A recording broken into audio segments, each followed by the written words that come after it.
Hi friends, ಈ ವಾತಾವರಣ ಎಷ್ಟೊಂದು ಚೆನ್ನಾಗಿದೆಯಲ್ಲ.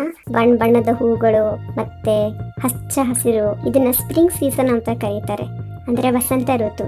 ಈ ಹೂಗಳ ಮಧ್ಯದಲ್ಲಿರೋ ಚಿಟ್ಟೆಗಳು. ಅಲ್ಲಿ ನೋಡಿ, ಒಂದು ಮಿಡತೆ ಕಾಣಿಸ್ತಾ ಇದೆ. ಮಿಡತೆ ಅಂದ್ರೆ ಗ್ರಾಸ್ ಸೂಪರ್ ಅಂತ. ನಿಮ್ಗೆ ಮಿಡತೆ ಮತ್ತೆ ಇರುವೆ ಕತೆ ಗೊತ್ತಾ? ನಾನು ಆ ಕತೆ ಇವತ್ತು ನಿಮ್ಗೆ ಹೇಳ್ತೀನಿ ನೋಡಿ.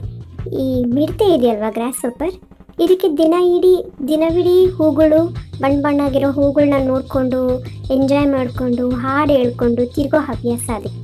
ಅದೇ ನಮ್ಮ ಇರುವೆ ಇದೆಯಲ್ವಾ, ಇದು ತದ್ವಿರುದ್ಧವಾಗಿರುತ್ತೆ.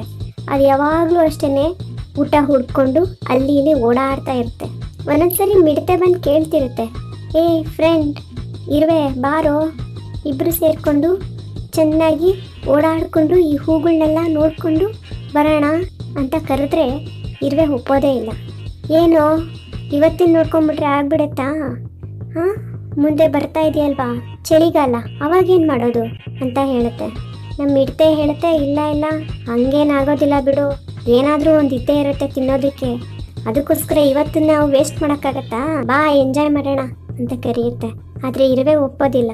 ಅದು ಯಾವಾಗಲೂ ಅಷ್ಟೇ ತನ್ನ ಮುಂದಿನದ ಆಲೋಚನೆನೇ ಹೆಚ್ಚೋದಕ್ಕೆ. ಹೀಗಿದ್ದಾಗ ಮಿಡತೆ ಹೇಳಿದ ಮಾತನ್ನ ಇರುವೆ ಕೇಳದೆ ಇದ್ದಾಗ ಮಿಡತೆ ತನ್ನ ಪಾಡಕ್ಕೆ ತಾನು ಹಾಡು ಹೇಳ್ಕೊಂಡು ಇದ್ಬಿಡುತ್ತೆ. ಕೆಲವೊಂದ್ಸರಿ ಇರುವೆನೂ ಹೇಳ್ತಿರುತ್ತೆ, ಏ ಮಿಡತೆ, ನೀನು ಚಳಿಗಾಲಕ್ಕೆ ಏನು ಮಾಡ್ತೀಯಾ, ಇವಾಗೆ ಬುದ್ಧಿ ಉಪಯೋಗಿಸ್ಕೊಂಡು ಏನಾದರೂ ಎತ್ತಿಟ್ಕೋ, ಯಾವಾಗೂ ಹಾಡು ಹೇಳ್ಕೊಂಡು ತಿರುಗ್ತಾ ಇರ್ತೀಯ ಅಂತ ಹೇಳುತ್ತೆ.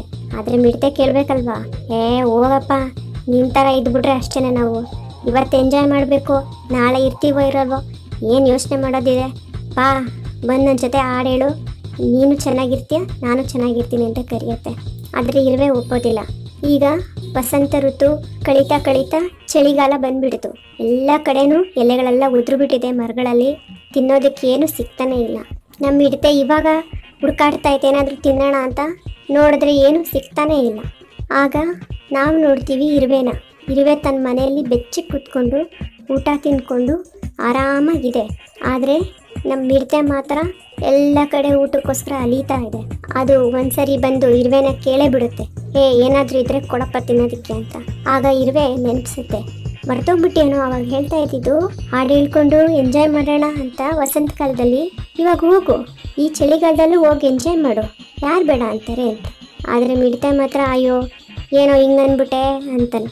ಆದರೂ ನಮ್ಮ ಇರುವೆ ಪಾಪ ಒಳ್ಳೇದೇನು, ಅದು ಅವನ್ನ ನೋಡಿ ಅಯ್ಯೋ ಅನ್ನಿಸ್ಬಿಟ್ಟು, ಹೋಗ್ಲಿ ಬಿಡೋ, ನಾವಿಬ್ಬರು ಯಾವಾಗಲೂ ಸ್ನೇಹಿತರೆ ತಾನೆ, ಇಷ್ಟಕ್ಕೆಲ್ಲ ಬೇಜಾರು ಏನಕ್ಕೆ ಮಾಡ್ಕೊಳ್ಳೋದು, ನನ್ನ ಹತ್ರ ಏನಿದೆಯೋ ಊಟ ಅದನ್ನ ನಿನ್ನ ಜೊತೆ ಹಂಚ್ಕೊಳ್ತೀನಿ ಅಂತ ಕರೆಯುತ್ತೆ.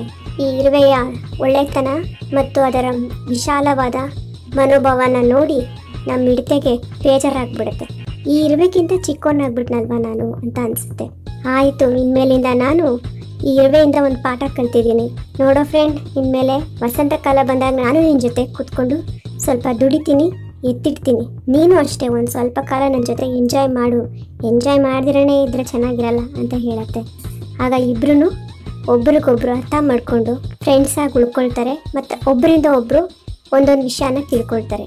ಕಾಲದುದ್ದಕ್ಕೂ ಬರೀ ಕೆಲಸ ಮಾಡ್ತಾ ಇರೋದನ್ನು ಸರಿಯಲ್ಲ, ಹಾಗೆಯೇ ಕೆಲಸನೇ ಮಾಡ್ದಿರ ಬರೀ ಎಂಜಾಯ್ ಮಾಡ್ತಾ ಇರೋದನ್ನು ಸರಿಯಲ್ಲ. ನಾವು ದುಡಿಬೇಕು ಮತ್ತು ಮುಂದಿನಕ್ಕೆ ಎತ್ತಿಡಬೇಕು, ಜೊತೆಗೆ ಸ್ವಲ್ಪ ಕಾಲಾವಕಾಶ ಕೊಟ್ಟು ಸಂತೋಷನೂ ಪಡಬೇಕಾಗತ್ತೆ, ಬರೀ ದುಡಿತಾನೆ ಇರೋದಕ್ಕಾಗಲ್ಲ ಅಲ್ವಾ? ಸೊ ಇದು ನಮ್ಮ ಇರುವೆ ಮತ್ತು ಮಿಡತೆ ಕತೆ.